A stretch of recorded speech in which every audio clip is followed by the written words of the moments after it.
the brick master! You ever hear of good sportsmanship? No, what's that? Because that sounds like something a loser would ask. Before we start, I should let you know that this video will contain spoilers for the entirety of The Last of Us and its Left Behind DLC. Don't let me dampen your experience if you're interested in playing these yourself. This video is based off my experiences on Survivor difficulty.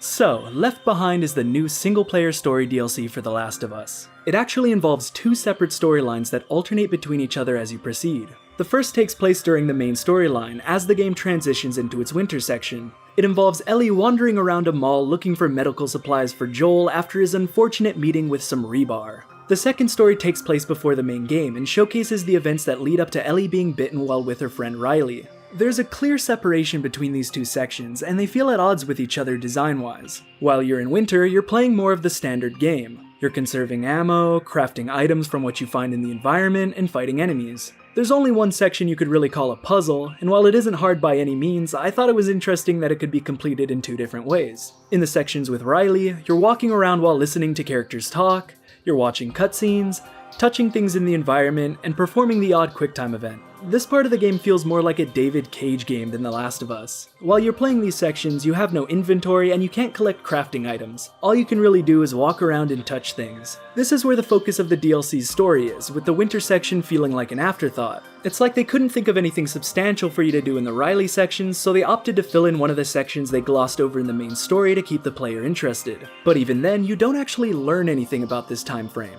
Ellie went to a mall to get supplies, killed some dudes, and left. That's it. This is still the most engaging part of the DLC though. Even though a majority of the story happens in the Riley sections, everyone who's completed The Last of Us already knows how this story will end, and that is how it ends. She says, let's just wait it out. You know, we can be all poetic and just lose our minds together. Let's just wait it out. You know, we can be all poetic and just lose our minds together. So you have one section where nothing really happens story-wise, and another section where we already know what's gonna happen story-wise. All I was thinking while playing the Riley sections was, when are they going to accidentally draw the attention of the infected, and when is Riley going to end up getting killed? Out of all of the characters we met in the main game and all of the potential stories to be told about them, this is what Naughty Dog settled on? Both sections of the DLC are still interesting in their own way though. In the Riley sections, it's cool to see the game reinterpret its mechanics for things that don't involve killing people, but most of what you'll be doing is entering rooms and seeing what you can touch to hear some dialogue. Because this is the point of these sections, most of the interactions never feel as spontaneous or leave as much of an impression as various ones in the main story that you'd stumble upon while searching areas for supplies. Ellie crosses the finish line! Man, shooting race cars? The game is stupid.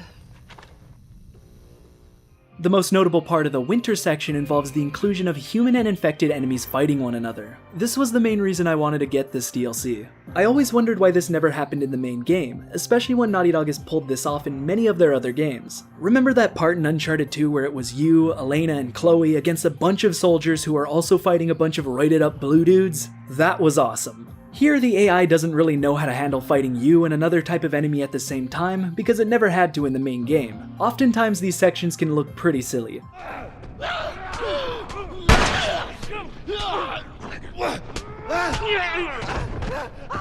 But it doesn't matter that much because it's just really cool to see. It's a feeling you never got in the main game because there was always a clear separation between hunter encounters and infected encounters. But even though this is a highlight of the DLC, it sadly only happens like 3 times total. If you're wondering if the AI is any better than in the main game, unfortunately it isn't. And before some of you try to write off what I'm saying by claiming that my copy of the game or my PS3 was broken like half of the comments on my last video from The Last of Us fans, you'll be pleased to know that I played this on a completely different copy of the game on a completely different PS3, and all of these things are still present. The human enemies are still just as dumb as they were in the main game. They still mess up throwing their Molotov cocktails, they still do that weird thing where they walk at you slowly for no reason, and they're still blind, deaf, and have poor memory. It's actually easier to sneak around enemies as Ellie because she's so much smaller than Joel. It doesn't really matter what difficulty you decide to play the DLC on because it's so short and you rarely ever have to fight anybody head on. I think there are only 2 times you have to fight human enemies without the chance to just send some infected in to kill them, and when only the infected are left, they're a cinch to sneak past anyway. Even if you aren't trying to evade them, they're still easy to take out. Because of the switchblade Ellie has, she can take out clickers like nobody else.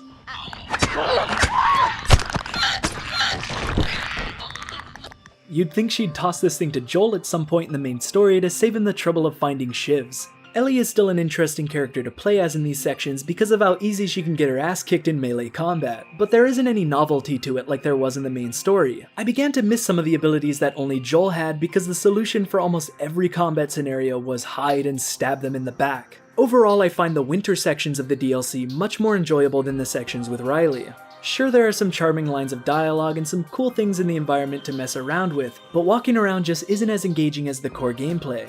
Left Behind only took me 2 hours to complete both times on Survivor, but it felt so much longer than that because of how slow these scenes are with Riley. And all of this for what? To learn that one of the main characters in a game you played was into chicks? Okay. This is the big reveal in the DLC, I guess. I don't know, I don't really care about this sort of stuff, and because this is something they decided to reveal like 8 months after the main game, it just feels disingenuous. Like Naughty Dog wanted to add something to the story of The Last of Us through this DLC to drum up more attention for the game. I knew they were gonna do something like this for the DLC once I learned what it was about. This is post-Citizen Kane of Gaming Naughty Dog, so of course they were gonna go for this. I would have been more surprised if they didn't. I thought they handled this subject matter really well in the main story with the character Bill. This not so much. If the DLC was just a longer version of the winter section, with more human versus infected scenarios, more puzzles, etc., I would have been really happy with it. But it's not. There isn't much replay value here either. There are a couple parts where you can choose what to say, but it doesn't actually change anything. You just hear one line of dialogue over another. There's this weird Facebook integration in the game for some reason that you're told about before you start the game. It doesn't actually tell you what it is other than that it's pretty cool. It ends up being this photo booth that lets you post the pictures on your Facebook. So if you're into that, I guess you'd want to play it again to get the different poses? You know, this is hard to recommend even to fans of The Last of Us, because this isn't really what The Last of Us was. Yeah, the winter sections are enjoyable, but the rest? $15 for a 2-hour campaign with barely any replayability where you spend most of the time just walking around listening to characters talk? Honestly, I can think of a million better things to spend your money on. Thanks for watching.